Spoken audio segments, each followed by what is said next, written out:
பவித்ரா கண்ணு, வீடு எப்படி இருக்கு? அம்மா, இது யாரு வீடு தாத்தா? நம்ம வீடுமா. நமக்கு இவ்ளோ பெரிய வீடு இருக்கா? இது நமக்கு தெரிஞ்சவங்களோட வீடு. உன்னை நல்லா பாத்துக்கணும்னு தாத்தா கேட்டு வாங்கியிருக்கேன். பாட்டி வீட்டை விட சின்னதுதான். ஏதோ இந்த ஏழை தாத்தாவால முடிஞ்சது இவ்வளவுதான். உனக்கு வீடு பிடிச்சிருக்கா? ரொம்ப பிடிச்சிருக்கு தாத்தா. ஆனா வீட்டை விட அந்த வீட்ல யாரு கூட இருக்கணும்ன்றது தான் முக்கியம்னு அம்மா அடிக்கடி சொல்லுவாங்கன்னு அப்பா சொல்லுவாரு. நான் உங்க கூட இருந்தா நீங்க சந்தோஷமா இருப்பீங்கல்ல. அது எந்த வீடா இருந்தாலும் எனக்கு பரவாயில்ல தாத்தா. ஆ பவி, நீ வீட்டை சுத்தி பாரு.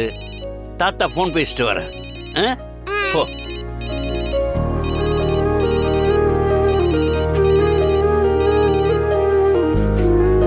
ஹலோ, என்ன வீட்டுக்கு வந்துட்டீங்களா? இப்பதாம்மா வந்தோம். ரொம்ப நன்றிம்மா, எனக்காக இவ்வளவு பெரிய வீட்டை எடுத்து கொடுத்ததுக்கு. உங்களுக்காகவா? நான் அந்த வீட்டை எழுதி கொடுத்தது காரணம், இனிமே பவிக்கு அவளோட பாட்டியை பத்தியோ அந்த வீட்டை பத்தியோ எந்த ஞாபகமும் வரக்கூடாதுன்னு தான். நீங்க அவளுக்கு அமைச்சு கொடுக்கற வாழ்க்கை அவ ரமாதேவியோ அடியோட மறக்கணும். ஆனா பவித்ரா என் கூட 4 நாள் தான் இருப்பேன்னு சொல்லிட்டு வந்திருக்கா.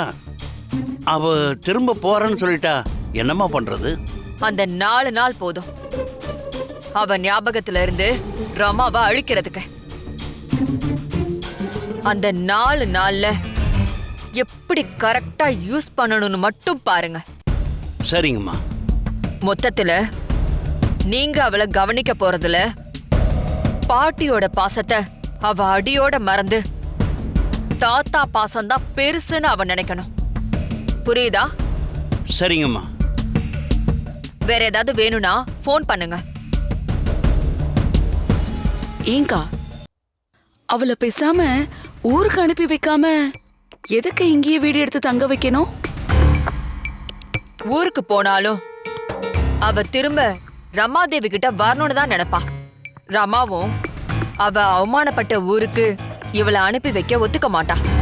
அதுக்காக அவளை வசதியா பாத்துக்கிறதுக்கு நாம செலவு பண்றதெல்லாம் ஓவருக்கா? உனக்கு இன்னும் விஷயம் புரியல மஞ்சு. இப்போ நீ இந்த வீட்ல வசதியா வாழ்ந்துட்ட. நாளைக்கு உன்னை போய் ஒரு குடிசையில தங்க சொன்னா அது உனக்கு எப்படி இருக்கும்? ஐயோ, கடுப்பா இருக்கும். எக்ஸாக்ட்லி, அதுதான் மனுஷனோட சைக்காலஜி. என்னதான் பாசம் அன்புன்னு பேசினாலும் பணம் தர சொகுசும் அந்த சொகுசு தர வாழ்க்கை சுகமே வேற. அவளுக்கு பாட்டி வீட்டுல கிடைச்சதெல்லாம் இங்கேயும் கிடைக்கலன்னு பவித்ரா நினைச்சிடவே கூடாது. அந்த நினைப்பை தடுக்கதான் என் சொந்த செலவுல நான் இதெல்லாம் செஞ்சு தரேன். சரிக்கா, இந்த 4 நாள்ல நாம நினைச்ச மாதிரி பவித்ரா மாறிடுவாளா? அவளா மாறலனாலும் நாம மாத்திரலாம் மஞ்சு. இப்போதைக்கு பேத்தி இல்லாம ரமா கொஞ்சமா தவிக்கட்டும். அப்புறம் சர்க்குணம் பேல் விஷயம் என்னாச்சு? நாளைக்கு கிடைச்சிரும்னு லாயர் சொன்னாருக்கா.